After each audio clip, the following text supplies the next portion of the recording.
That's not our LNS though, is it? It's not. That is LNS, dude. Well, if there's like... Look at that thing. It's rotating.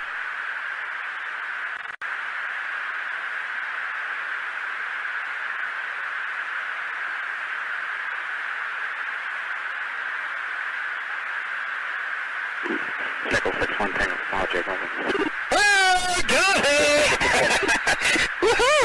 Roger, there's troubleshooting shoes like Are you box moving target? No, I took an auto track. Oh, okay. Oh my gosh, dude. Wow, look at that. The Pentagon recently released footage of what they called UFOs. Though they meant it in the true meaning of the word, they had video of objects flying at high speed, which they claimed they couldn't explain. Looking at the footage, I couldn't help but notice how retro and dated it all seemed, and when I browsed the reactions on social media, I saw that I wasn't the only one. In fact, the general consensus seemed to be that the UFOs in the grainy black and white footage were a bit naff and a bit cringe. There was a few people saying it was the government directing people's attention away from current world realities, but mainly people reacted with cynicism and mockery. And it seemed to me that 30 or 40 years ago, footage like that released would have seemed earth-shattering to the people around at the time, a revelation, or at least something which stirred up a lot of debate and discussion. Yet it sank within a few hours and nobody cared, except to laugh at how dated it all seemed. Where do UFOs fit into today's culture, it makes you ask. You don't seem to hear much about them anymore. They do indeed seem to be a cultural artefact from a bygone age. 1950s America mainly, and the Midwest of America at that. Farmers seeing strange lights and odd shapes in the clouds. Maybe a new secret weapon from the government was testing out. And in the background the Cold War played out, and all those unidentified and unexplained objects may well have been the godless commies spying on the good folk of Idaho. The zeitgeist that spawned the UFO had many component parts, not just the Cold War, but the fact that space missions were actually being launched. Western man's horizons were expanding into the void, as was his scientific expertise. Throughout the second half of the 20th century, man began to realise his smallness in the universe, and through the threat of nuclear war, his vulnerability as well.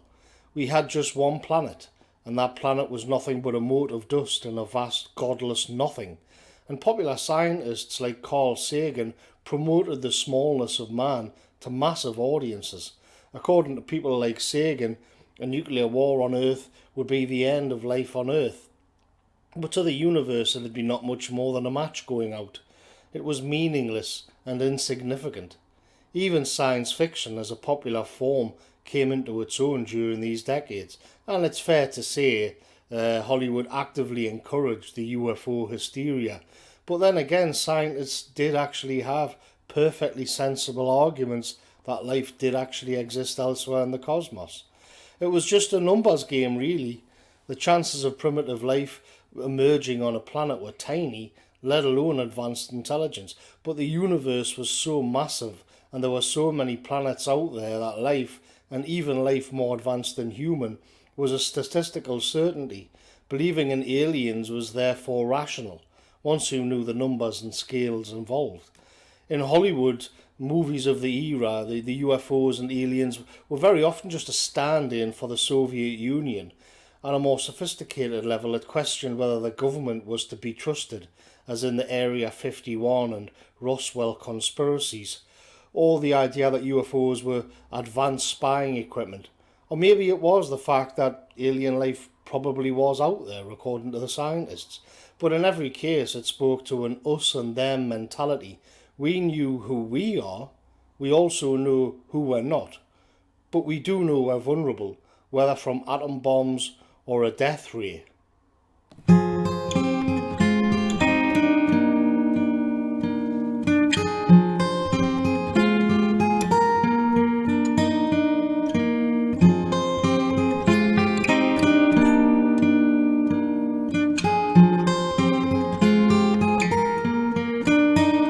But on another level, it speaks to an outward-looking civilization reaching its furthest expanse, encapsulated by the question, are we alone?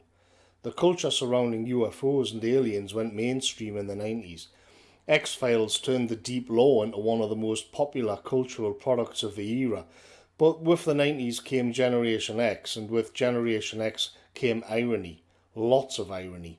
Now the 50s would be looked back at with a knowing smirk and wink. It was lovable kitsch with terrible special effects. Every theory had been turned into a t-shirt and series which could be watched on primetime TV. Existential threats had become easy-to-watch entertainment. The UFO was either a bin laid on a piece of string to be laughed at, or a 20 miles across CGI monster that could blow up whole cities. How could questions about aliens and conspiracies be taken seriously in the age of South Park and The Simpsons? The Simpsons creators even produced a spin-off called Futurama, which mined the rich vein of ironic nostalgia that the 90s ushered in. Who could seriously consider the idea of alien abduction in an age when Cartman on South Park gets abducted and then anally probed by a UFO and aliens? The Cold War had ended and we'd supposedly reached the end of history. Yet if 1998 was the end of history, it seemed like the West, and especially America, would spend eternity laughing at the past while increasingly fearing their own governments. But even that didn't escape the irony. The 90s were marked by self-awareness, by people being taken outside of their narratives and being made conscious of their own cliché. The fact that the X-Files promoted a theory that amounted to the government covering up aliens speaks to an age of comfort and even naivety, an era without a founding event, or an era waiting for a founding event. How quaint Roswell seemed now. All those poorly shot photos of clouds and what was probably geese and spy planes. Now in 2001 we got the event from multiple angles and in high definition. Only 46% of Americans believe the official 9/11 narrative. The arrival of the internet meant everyone could have their own theory or even create their own theory depending on their own biases and politics. And not just on the subject of 9/11 either, but on everything. And what's more, history can be rewritten and interpreted as anybody feels like, with one or two exceptions. Not everything in postmodernity is up for revision, but almost everything is. This is then reinforced in a digital space, a bubble, or what they call an echo chamber. But look at the difference between today's counterculture and the age of the UFO. It's the contrast in outward-looking and curious people with a confused and inward-looking people. If the big question of the age of the UFO was, are we alone? The question of the digital age is, who are we? Physicist Michio Kaku once said that the way humans on Earth behaved in relation to space was tantamount to suicide. Earth, he said, was a very noisy planet which belched out radio waves across space and actively signalled to any potential aliens where we were and how to find us and what we looked like and what we ate and what we breathed. Right now, old episodes of Dallas and Knight Rider are wafting past distant planets in the solar system. But we hardly should have worried too much, really. The more digital Earth becomes, the quieter we get. Again, we're turning inward, and the new frontier exists in cyberspace, not actual space. Bygone generations in the middle of the 20th century had the endless void and its mysteries impose itself upon them. The UFOs are a manifestation of that. The human population who now mainly live in cyberspace have it impose itself on them as well. But there's a difference. Are we alone? And who are we? People from somewhere travelled across Arizona looking for UFOs in the night sky. People from anywhere gaze into the void of cyberspace. In the digital realm, there are infinite numbers of theories and ideologies and infinite hot takes debunking each and every one of them. Ideas pile up like heaps of rubbish, and we can sift through them, seeing which one fits, which one is comfortable. It isn't so much that truth doesn't exist, but that everyone has their own truth. The mythology of the UFO is just one narrative in the junk pile of postmodernity. It isn't as immediate as the coronavirus lockdown, and it isn't as seismic as 9/11. It just doesn't really matter anymore. It's irrelevant. It's cringe. Is there life in the stars? Who cares? It's something to be pondered over before moving on to a new TikTok video. The big questions have no right to any more importance than whatever is trending on Twitter. Ideas and concepts in cyberspace are like objects in real space. They operate without gravity. In the digital space, you can be anything you want, but what's more, you no longer need to drive a pickup truck across a scenic landscape to see the universe. Now you can command your own space empire without even leaving your bed. On the same year Voyager 2 left the solar system and entered deep space, we saw men competing with women in lifting competitions because we lost the ability to define even the most fundamental aspects of identity. And yet Voyager carries with it, on board, what they call a golden record, explaining some basic facts about planet Earth.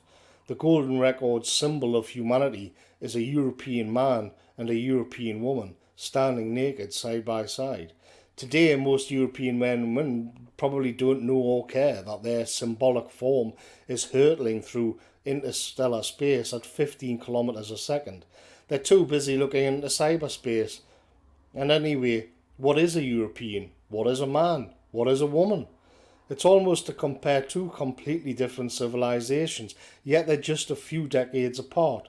One outward looking and curious, one introverted and confused. Are we alone versus who are we? What I find fascinating about all of this is that the people in the culture who gave up on big questions can't actually make themselves disappear completely. The big questions confronted by a previous generation were never solved. People just got kind of bored. Maybe the Pentagon's footage was just a PR con trick. It doesn't matter. It was just a story for half a day, then submerged in videos of people dancing and whatever social justice nuttery was on social media that day. But the big existential questions exist in an external framework. The fact that they've ended up on the junk pile of postmodern nihilism speaks more about us than the questions themselves, which are still out there.